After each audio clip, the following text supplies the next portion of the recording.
beaucoup. Je suis le professeur Bissakiboul Michel.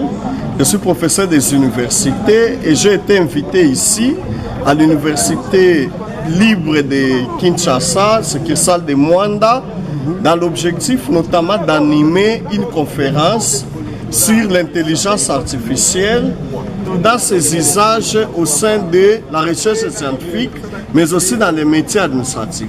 Donc nous avons intitulé la conférence « Écriture scientifique et administrative assistée de l'intelligence artificielle et des logiciels anti-plagiat ». Quelle est vraiment l'importance de tout ça dans la vie aujourd'hui? Merci beaucoup. Vous savez que le monde est en train d'évoluer. L'homme d'aujourd'hui n'est pas nécessairement l'homme d'hier et l'homme de demain ne sera pas comme l'homme d'aujourd'hui. Qu'on le veuille ou non, le monde d'aujourd'hui ne peut plus marcher sans intelligence artificielle.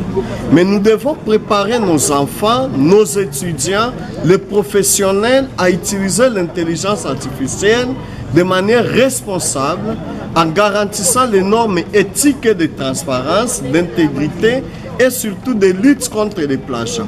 C'est pour cette raison-là que nous avons abordé non seulement des IA comme ChatGPT, Perplexity, Grammarly, Cullbot, mais surtout nous avons aussi abordé des logiciels anti-plagiat comme Compilation, comme Turnitin, ainsi de suite.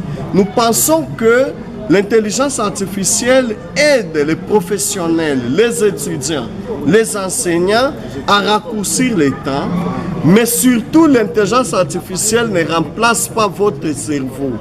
Le travailleur doit continuer à faire ce qu'il faisait, on doit faire les enquêtes de terrain, mais l'IA peut vous aider à arranger votre écriture, à corriger les fautes, à vous suggérer des perspectives pour pouvoir aborder, mais de grâce, ça ne peut jamais remplacer le cerveau humain. J'en profite aussi pour féliciter le dynamisme de l'ILK Mwanda. Je pense que ce genre de formation, ce genre d'ateliers sont encouragés. Et le leadership qui est dans cette institution, c'est un leadership visionnaire.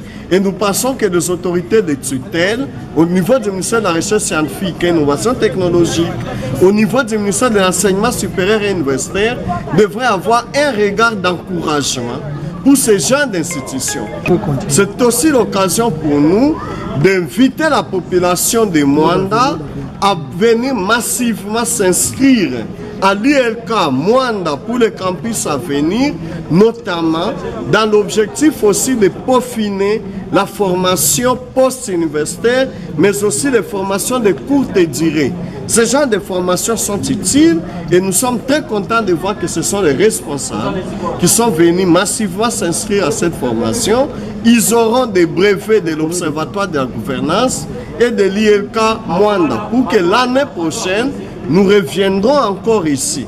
Mais aussi cette habitude de faire venir des PhD, des professeurs d'université, pour intervenir aussi dans l'animation de certains ateliers sur l'écriture scientifique, sur la recherche scientifique, est vraiment à encourager. Et nous pensons que l'ILK est sur les bonnes marches, sur la bonne voie. Très bien, merci. Je vous remercie.